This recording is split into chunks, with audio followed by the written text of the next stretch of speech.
Hi everybody, and welcome to the first of two videos on the Minolta X-700, one of the more requested videos.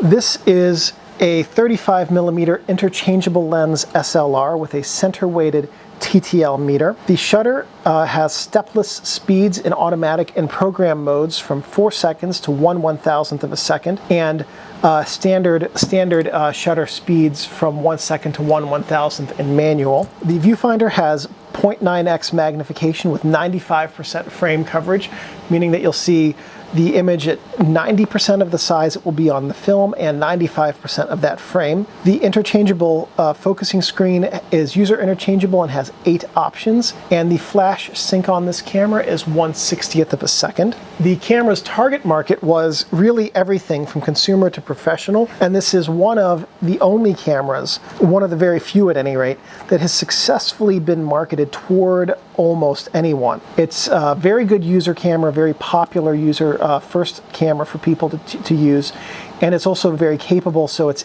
has all the basic and important functions, but as a user grows into it, it can really expand with them photographically because it can do a whole lot. The program feature on it was very friendly to new users, and advanced features on it were very friendly to advanced users.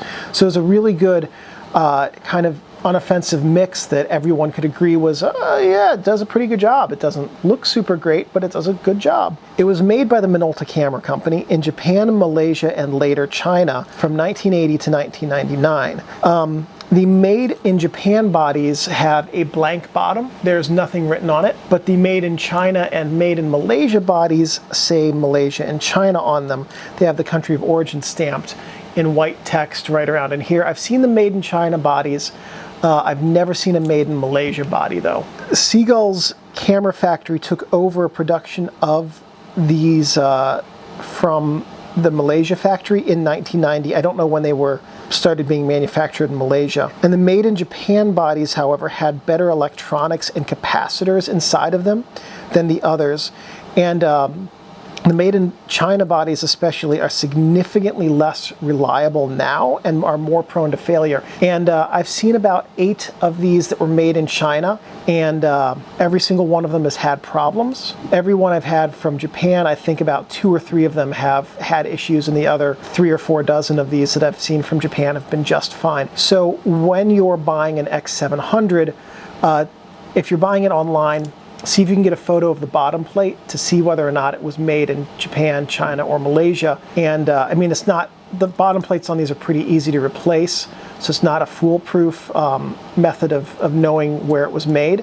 But if possible, try to get a made in Japan version because they are holding up much better than the made in China versions have been. The X700 was preceded by the XGM, and it was concurrent with a whole lot of Minoltas over its 19-year production run, and then followed by nothing directly. So this was really the end of its own line. So here we have the top of the camera, and if you have your Minolta X700, you can follow along with all of the features on it. We'll start on the sides here with the strap lugs. This is what you would attach your camera strap to. Here is the exposure compensation dial, and on top of it is the film rewind knob and film back opening knob and film rewind lever. Next to that we have the exposure compensation dial right here and the exposure compensation dial lock, which you have to push down to be able to adjust the exposure compensation dial. Here we have the exposure compensation index, which tells you what level of exposure compensation, if any, you're using.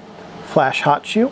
Shutter speed dial index right here, which tells you what shutter speed or shutter mode you're set to. Film advance lever right here.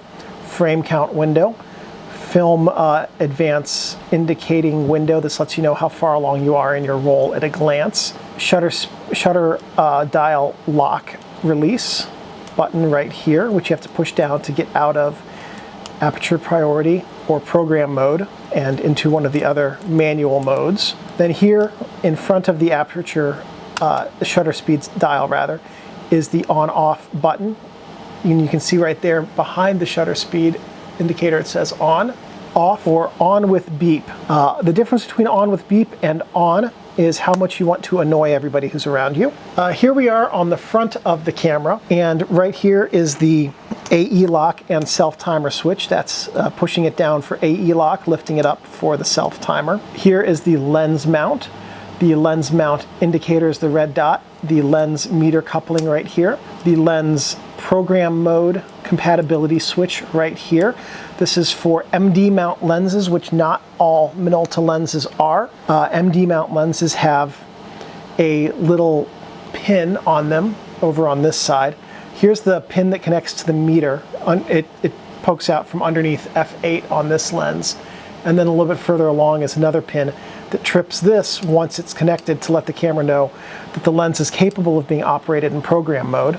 Depth of field preview button, cable shutter release right here on the side of the lens mount, and then the lens release pin or button right there. Here on the camera's back, we have the viewfinder, the camera back, and then the memo holder where you put the tag from your film box to remember what kind of film you're using. On the camera's bottom, we have the mechanical coupling for the motor drive, film release button, tripod bushing, battery chamber, and electronic contacts for the motor drive. Here we are inside of the camera. This is the film cassette chamber over here. This is a film guide pin to help the film be pulled off of out of the cassette smoothly. These outer dots are the outer guide rails that help keep the film from moving up and down as it progresses through the camera. These inner silver rails are also film guide rails, but they help when the film back here sandwiches the film against them to keep the film flat on plane. This is a film take-up sprocket right here that helps advance the film smoothly, and also after the film has been, when it's locked in place after advancing the film, prevents the film from being pulled back into the cassette. Film take-up reel right here. These are 3 electronic contacts for if you put a data back onto the camera. Here is a camera back release pin so that if you're not weak like I am, you can, oh no, there it is. Take the camera's back off and replace it with a data back or a different back.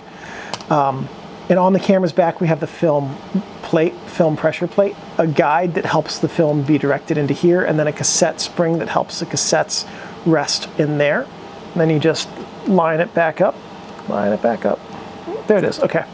And the film back locks in place again. So some notes on the Minolta X-700. It requires batteries to operate. The shutter will not work without batteries. It has an electronic shutter. So there's no manual shutter speed on this camera at all. No batteries, no operation. It is one of only a few cameras in the latter 20th century to be produced, to be in production for about 2 decades.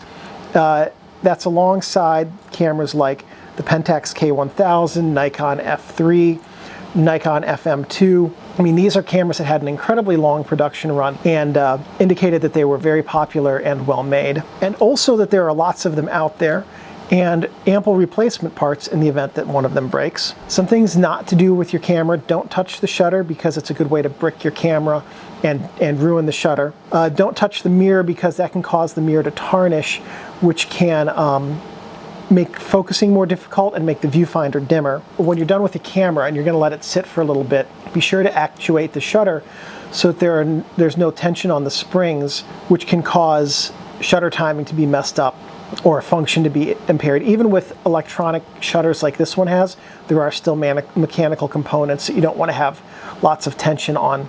Don't leave the batteries in your camera because that's a good way for them to leak and ruin the internal workings of the camera. Don't leave your camera in your car. In the summer it can get really hot and then the oils can get onto the lens or into other parts of the camera where they shouldn't be and make things and ruin the way things work. Also, in the cold, the oils that keep things moving properly can break down and become gummy and then not work properly. Don't store your camera in a plastic bag or box because that's a really good way for moisture to get in there and for fungus to grow and for your camera gear to be ruined. And also don't let this camera get wet. It's not weather sealed, but it does have electronic components. So just remember, your camera is a precision tool, and it should be handled with care and respect. As long as you take care of your camera will take care of you. So that's video 1. In video 2, we'll talk about how to do all the stuff with this camera. Please leave me a thumbs up if this video was helpful. If you would like to subscribe to find out when I have more camera videos come out, by all means, please do that. If you have questions or comments, please leave those below. I'm pretty good about responding quickly. And if you are an amateur photographer who's taken photos with an X700, feel free to share a link to your work. And one last thing, Thank you guys for watching and take great photos.